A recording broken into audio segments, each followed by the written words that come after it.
Salut, c'est Clémentine de l'Imerté. Avant de lancer l'épisode, j'ai un message pour vous. Si vous êtes une maman fatiguée, qui ne porte plus que sa casquette de maman et qui rêve d'avoir du vrai temps pour elle, pour dormir, pour bien manger en n'ayant rien à préparer, pour se faire masser, pour se promener en forêt, pour échanger avec d'autres femmes sans avoir un enfant dans les pattes, pour avoir du temps pour respirer et pour bouger, j'ai une bonne nouvelle. Réservez votre 14, 15 et 16 mars 2025 et rejoignez-moi pour le Mama Break. Le Mama Break, c'est un week-end dédié aux mères qui veulent se reconnecter à la femme qu'elles sont. Un week-end dans une maison de campagne magnifique, à 2 heures de Lyon, en pleine nature. Un week-end déconnexion pendant lequel vous allez être bichonnés. Pour toutes les infos, rendez-vous sur ma page Insta clem-doula. Je vous remets le lien dans le descriptif de l'épisode. Allez, je vous dis à très vite et bonne écoute.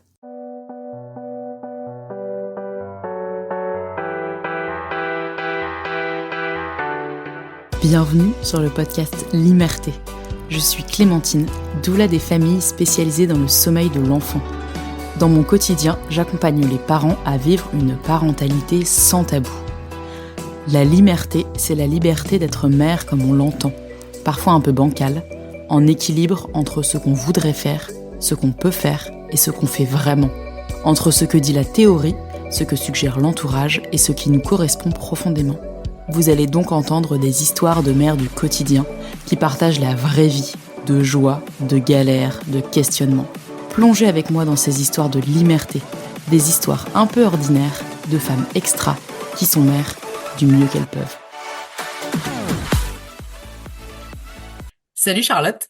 Salut Clémentine. Aujourd'hui, on va parler d'un sujet qui n'est pas encore très abordé et qui est pourtant très important, le non-désir de maternité. Et j'avais envie d'en parler dans le podcast parce que effectivement, je n'interroge que des mères, mais j'ai eu beaucoup de personnes qui m'ont demandé qu'on parle de ce sujet justement de non-maternité, notamment des femmes qui se posent la question et qui ont envie d'entendre des témoignages sur le sujet.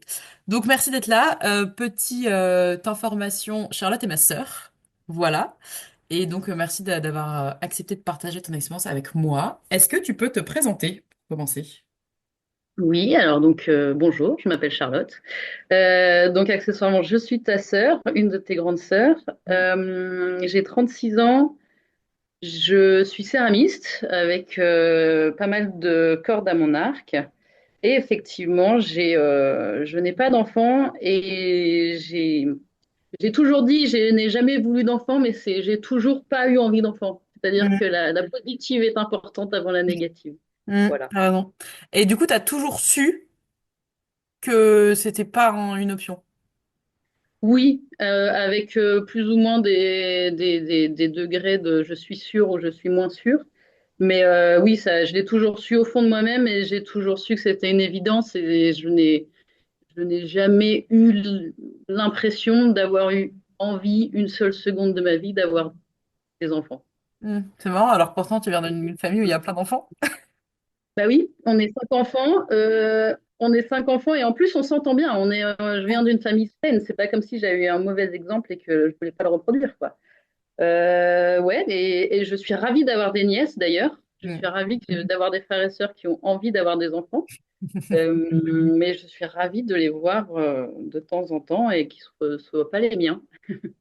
Est-ce que tu as déjà eu au fil de la vie, on va dire, des doutes ou un peu ressenti un peu de la pression pour remettre ce choix en question, justement? Oui, clairement, quand j'étais plus jeune, je ne saurais pas dire quel âge exactement, évidemment, mais quand j'avais la vingtaine et que j'étais en couple avec quelqu'un entre guillemets sérieux,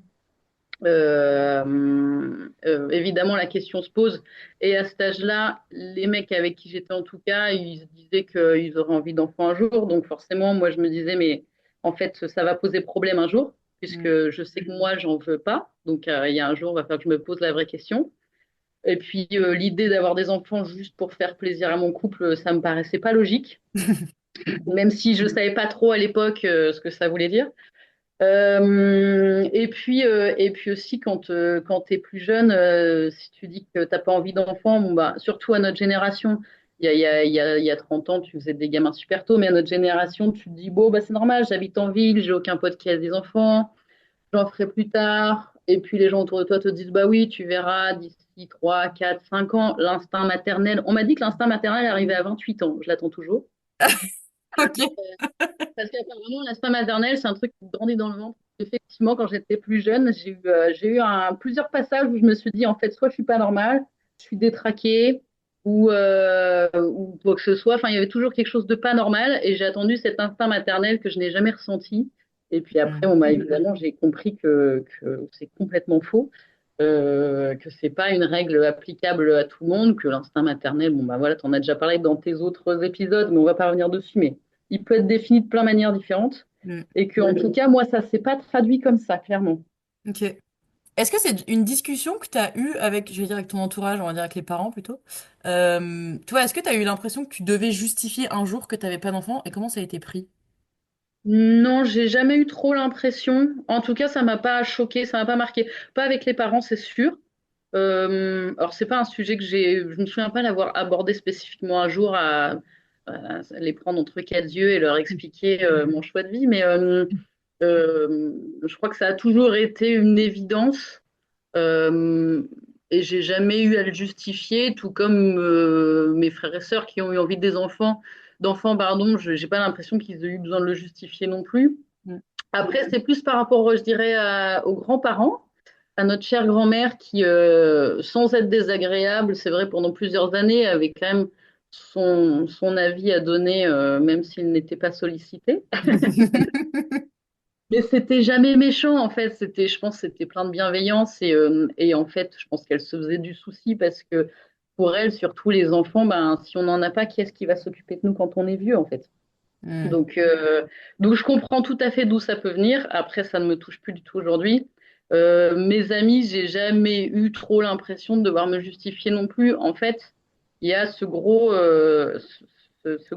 poids qu'on se met nous-mêmes parce que la société dit que la famille parfaite, c'est un mariage des enfants et potentiellement un labrador. On était complètement une famille parfaite d'ailleurs. C'est clair. Et du coup, je sais pas, j'arrive pas à réaliser vraiment qui continue pardon, de porter ce carcan. Je pense qu'on regarde des films et des séries, moi incluse, hein, où c'est encore, ils se marièrent et eurent beaucoup d'enfants. C'est ça la conclusion. Donc, c'est un peu l'exemple parfait de la famille réussie. Et si tu n'as pas ça, tu n'as pas réussi ta vie. Mais hormis les films et les séries, j'ai pas l'impression, en tout cas dans mon milieu, que cette idée-là soit véhiculée par mes proches et ma famille. Mm. Et j'ai pas l'impression qu'elle l'ait vraiment été un jour de manière super lourde. Je pense que je me suis mis une pression un peu toute seule aussi. Mm. Je pense que tu fais aussi les choix de, enfin, tu t'entoures aussi des personnes. Complètement. Mm. Encore une fois, moi, mon compagnon avec qui je suis depuis plus de 2 ans n'a pas d'enfant, ce qui est quand même, on va pas se mentir, assez rare. Petite histoire personnelle, j'ai passé quelques années on and off sur Tinder notamment, pour ne citer que cette application magique. Et c'est vrai qu'à partir de, on va dire, 30 ans, la majorité des gens qu'on rencontre sont parents en fait, sont parents divorcés. Donc, c'est vrai que donc, mon compagnon n'a pas d'enfant, on n'en a jamais eu, évidemment. Mes amis, il y en a assez peu qui ont des enfants, finalement. Ceux qui sont mariés n'en ont pas, ceux qui ne sont pas mariés n'en ont pas, la majorité n'en veulent pas. Et pourtant, c'est pas forcément représentatif de la société non plus. Ouais, mais du coup, tu as fait le choix aussi de enfin, inconsciemment ou pas, de t'entourer des personnes qui ont un peu le même mode de vie que toi. Bah oui, oui, parce que de toute façon, clairement, les parents, ils sont pas avec moi au bar à 22 heures, ça c'est sûr. C'est sûr. Est-ce que tout à l'heure tu parlais d'une idée reçue de notre chère grand-mère, par exemple, qu'est-ce qui va s'occuper de toi quand tu seras vieille? C'est quoi les fausses idées comme ça que tu as pu entendre sur le fait de ne pas avoir d'enfant, du problème que ça représente de pas avoir d'enfant? Ta vie ne sera pas comblée. Ça, c'est le premier, numéro un. Un enfant, ça comble ta vie. Comme si ma vie était un trou noir avant d'avoir des enfants. Ouais, c'est clair. Ça comble les nuits surtout, ouais. Ouais. Voilà, c'est ça. Alors, je suis sûre enfin, je suis sûre, évidemment, c'est de manière évidente quand je vois, par exemple, même juste mes nièces et vous, mais évidemment, l'enfant apporte énormément de bonheur. Il faut bien équilibrer la chose, hein. Mm. Mais Mais voilà, la grosse idée reçue, la plus grosse qu'on m'a déjà dite et qu'on voit souvent sur les réseaux, etc., c'est ta vie ne sera pas comblée tant que tu n'auras pas d'enfant. Mm. Donc, a priori, ma vie n'est pas comblée à ce jour. Qu'est-ce qu'il y aurait d'autre?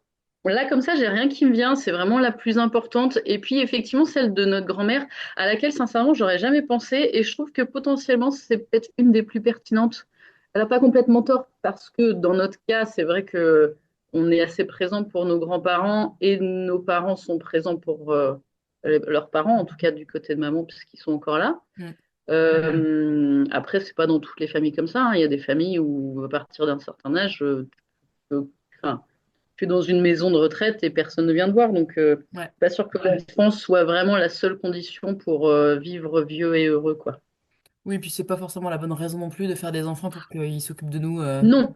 plus tard. Alors, c'est vrai que j'y pensais en réfléchissant à cette émission. Je me disais aussi quelque chose d'important, et effectivement, ça rejoint ta question.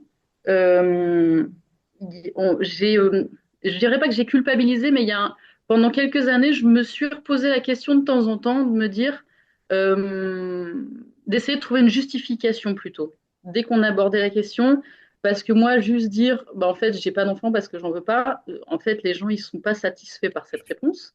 Ils ont besoin d'une vraie justification. Et pendant un certain temps, j'entendais des gens qui disaient, moi, je veux pas d'enfant parce qu'on est trop nombreux sur la planète ou parce que l'environnement, ou parce que dans quoi je vais, quel est le monde que je leur offre, etc. On va pas se leurrer, je suis sûre qu'il y a des gens qui l'ont vraiment fait pour ça et grand bien leur face. Personnellement, ce n'est pas l'environnement que je sauve en ne voulant pas d'enfant. On pourrait presque dire que c'est quelque chose d'égoïste, mais je pense que sans rentrer dans les réflexions philosophiques, faire des enfants est tout autant égoïste. Mm. Mais pour moi, c'est une forme d'égoïsme de décider aussi que ma vie est très bien comme elle est aujourd'hui et que je ne ressens pas le besoin de la changer avec des êtres humains. Mm. Voilà.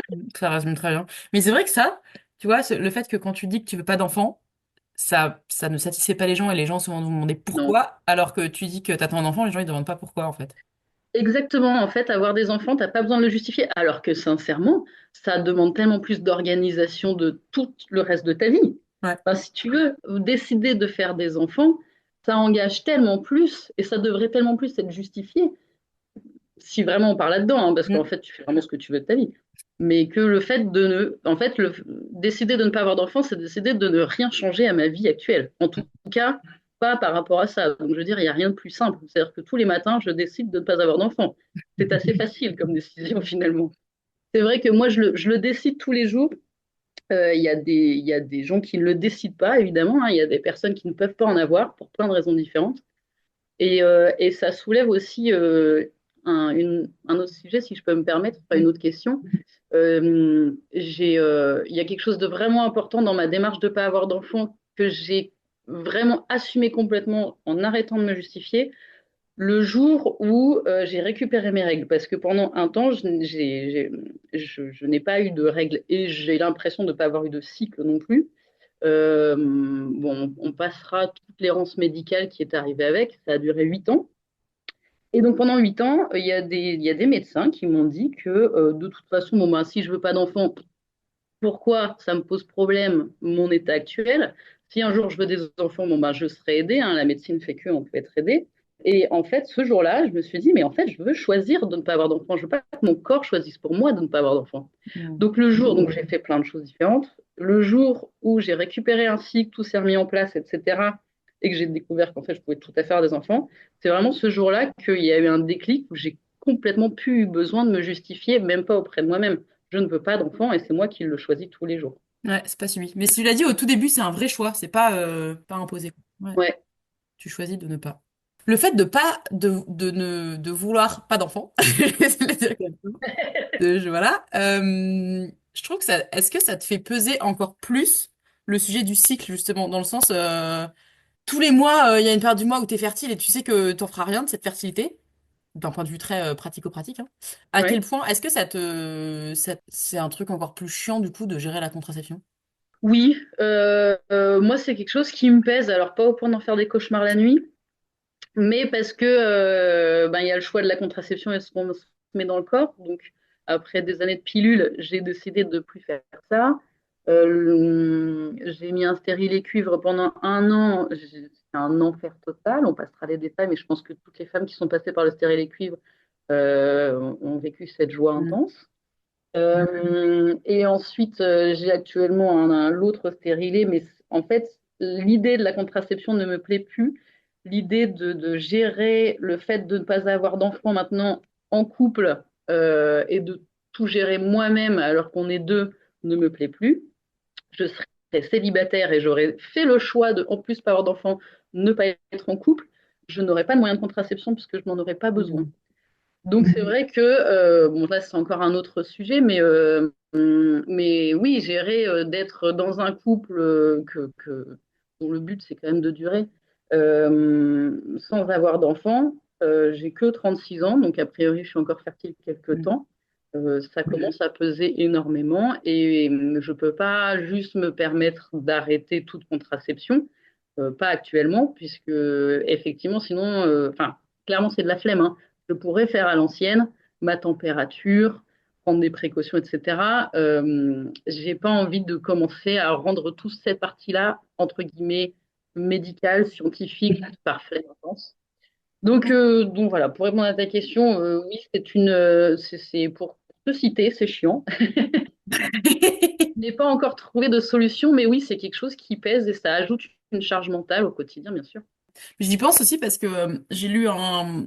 Je suis une fille sur les réseaux là qui a, je sais plus si c'est deux ou quatre enfants, peu importe, elle a déjà des enfants et elle ne veut plus d'enfants et elle partage son parcours du combattant pour avoir une ligature des trompes. Ouais, Et sauf qu'elle a moins de 35 ans et que du coup, bah, elle ne sait, bah, maintenant c'est fait, mais elle s'est pris beaucoup de vent de médecins qui ouais, disaient vous êtes jeune et si vous en voulez encore et machin. exactement. Et du coup, je me demandais si dans ton cas où en plus t'as pas d'enfant, c'est encore plus dur parce qu'ils vont te dire tu vas changer d'avis, quoi. Oui, bah alors de toute façon, ça clairement, mais en fait, tu vois, j'y pense même pas parce que pour moi, je n'ai jamais eu un discours autre. Donc voilà, je vois des gynécos depuis que j'ai 17 ans, je n'ai jamais eu d'autre discours que ça. Donc pour moi, c'est normal, malheureusement. Mais la Mm. dernière et actuelle que je vois, je la trouve très bien. Elle est hyper ouverte sur plein de choses. Bref, on discute bien. Elle sait que je ne veux pas d'enfant. Je lui ai demandé, alors je voulais pas me faire ligaturer les trompes, mais je voulais quand même des informations. Je voulais commencer à m'informer pour voir si c'était quelque chose enfin, que je pourrais faire plus tard. Et bah, effectivement, sa première réflexion, c'était de dire, elle me disait, en fait, moi, c'est assez rare que j'aide les femmes à pas avoir d'enfants. J'aide les femmes à avoir des enfants. C'est un sujet qui l'intriguait quand même pas mal et je trouvais ça intéressant. Comme quoi, on n'est quand même pas tant que ça à poser la question à notre gynéco Mm. ou à nos médecins. Et effectivement, sa première réflexion, c'était de dire que ben, peut-être que j'en aurais envie un jour. Ouais. Et du coup, ben, pour continuer là-dessus, je lui ai posé la question, je lui ai dit, mais si en fait, mettons, je congèle mes œufs aujourd'hui, puis je me fais ligaturer les trompes plus tard, etc. Elle me dit, je vous arrête là tout de suite. Vous êtes vieille, 36 ans. J'en avais 35, pardon. Vous êtes vieille, c'est-à-dire que, alors dans mon souvenir, et je vais peut-être dire quelque chose de complètement faux, je ne sais plus si c'est 37 ou 38, je crois que c'est 38 ans. On a jusqu'à 38 ans pour congeler quoi que ce soit, pour que ce soit encore viable. Sauf qu'il y a un an d'attente et il y a un an de dossier de demande. Donc j'étais arrivée à la date de péremption. C'était trop tard Mm. de toute façon. Je suis trop vieille pour congeler quoi que ce soit. Si un jour je change d'avis, c'était juste, et clairement cette question je l'ai posée pour entre guillemets, la rassurer et pouvoir avoir la vraie conversation. J'avais pas du tout l'intention de congeler un quelconque œuf. Il n'aurait servi à rien, il aurait pris de la place dans le congélateur. Donc, c'était pas ça le but. Mais du coup, je n'ai pas vraiment. Enfin, sincèrement, je suis repartie avec un dossier complet pour mon copain. Mais moi, j'ai pas eu le droit de savoir si je pouvais me faire ligaturer les trompes et comment ça se passait. C'est un truc de fou quand même. Qu'est-ce que tu dirais à une femme qui hésite à affirmer qu'elle veut pas d'enfant? Dans le sens qui sent trop de pression, trop d'injonctions et tout. Alors très très pratiquement, je dirais que comme dans toute situation où on est mal à l'aise avec un débat, préparer ses réponses. Donc par exemple, piocher des réponses dans ce que j'ai dit ou sur les réseaux sociaux, enfin, c'est de plus en plus facile de trouver des gens qui s'expriment sur ces sujets-là. Donc Mm. préparer des réponses toutes faites pour pouvoir dégainer le moment venu pour pas être déstabilisé. Je dirais aussi que, bah, en fait, c'est ta vie et ton corps, donc c'est aussi ton choix. Si c'est un choix, évidemment que, enfin, si c'est un choix que tu fais tous les jours, hein, Et donc juste réussir à s'en détacher. Malheureusement, il n'y a pas de solution miracle. Si ta famille est contre, écoute, ne vois plus ta famille. Si tes amis sont contre, change d'amis. Et entoure-toi deux personnes en tout cas, qui sont bienveillantes et qui, au mieux, te supportent dans ton choix et au pire, s'en foutent en fait. Mm. Ça Mm. reste un choix hyper personnel, en fait. C'est du ressort de la vie privée. Et pour moi, c'est un chouette débat à avoir avec des gens. Mais ça reste un débat, en fait. La vie des autres, ça reste la vie des autres. Et si quelqu'un est extrêmement agressif ou même complètement contre ou a des avis un peu, on va dire, pas très intéressants, voire débiles, bon, ça en dit plus sur sa vie et peut-être ses frustrations et quoi que ce soit, plutôt que sur vraiment ton Mm. choix de vie, quoi. Mm. Dernière question pour toi. Quand est-ce que tu as été fière de toi pour la dernière fois et pourquoi? Alors, j'ai beaucoup réfléchi à cette question, j'avoue. J'ai plusieurs choses qui me sont venues en tête. Je voudrais répondre en deux fois. En trois parties. Alors, première partie, j'espère que vous avez tout devant vous. Partie numéro une, non, parce qu'en fait, il y a deux échelles différentes de fierté de moi-même. Mm. Et je trouve que c'est important. Je suis fière de moi ce matin parce que j'ai réussi à me lever malgré ma grande fatigue physique et de quand même aller un petit peu au sport et surtout de m'écouter. C'est-à-dire que j'avais lancé mon petit programme de 30 minutes de vélo. Puis au bout de 10 minutes, en fait, j'ai dit, mais je n'ai plus de souffle, ça ne sert à rien de se faire du mal. Donc, j'ai fait 20 minutes d'étirement. Et je suis très fière de moi parce qu'il y a quelques années, j'aurais été complètement sourde à mes propres besoins. Mm. Et ensuite, je me serais auto-flagellée de ne pas avoir réussi aussi bien que les autres fois. Je suis très fière de moi d'avoir fait ni l'un ni l'autre. Bravo. Et ensuite, je voudrais quand même faire deuxième partie et dernière, parce que c'est une autre échelle. Je suis fière de moi voilà, comme je l'ai dit au début, je suis céramiste. J'ai lancé mon auto-entreprise il y a quelques années. Et je regardais récemment mon bilan de 2024 mois par mois et le début de 2025. Et je suis très fière de moi parce que j'évolue très vite et très fort. Et mes capacités, enfin ma technique évolue aussi très vite et très fort. Je suis fière de voir que le travail que je mets dedans à la tâche paye et Mm. que j'avance. Voilà. Une grande Trop bien. fierté personnelle. Trop bien. Je partagerai le lien vers ton compte Instagram et ton site, si tu veux, Avec plaisir. pour la poterie. Toutes mes Avec tout tasses plaisir. sont sponsorisées CMM. CMM étant la marque. Voilà. C'est moi. Trop bien. Merci beaucoup pour tout ça. Et j'en profite pour préciser que tu as donc quatre nièces, dont deux qui sont mes filles. Oui. Et tu es effectivement une tante géniale. Donc merci. Merci beaucoup. Je les adore. Merci beaucoup pour tout ce que tu as partagé. J'espère que ça aidera soit les personnes à assumer leur choix, soit à arrêter de poser la question de pourquoi la personne ne veut pas d'enfant. Merci. Absolument. Voilà. Merci beaucoup. Merci à toi.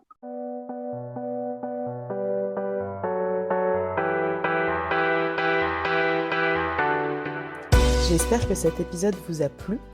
Si c'est le cas, je vous invite à mettre 5 étoiles et à vous abonner au podcast sur votre plateforme d'écoute. C'est le meilleur moyen pour lui donner de la visibilité et permettre à d'autres femmes d'écouter ces histoires. Je vous remercie pour votre écoute et je vous dis à très bientôt pour de nouvelles histoires ordinaires de femmes extra.